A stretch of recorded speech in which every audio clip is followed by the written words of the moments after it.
So ayan, yan na po yung apoy niya.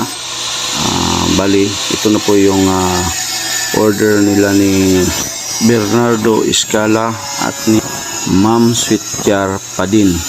Yan, ito po yung order nyo, ma'am. So yung apat sa Sabado Linggo na siguro yan. At ngayon susubukan natin yung isa pang lagyan natin ng takuri pang init, at yung isa ay magluluto tayo ng adobong baboy. So mag-adobo tayo dito para ma-test natin, masubukan natin kung perfect na ba yung kanyang in-in. Kasi kung minsan yung in-in may problema tayo sa blower, kaya ginatispire talaga natin para makuha natin yung in-in para sa kanin at sa mga ulam na kailangan.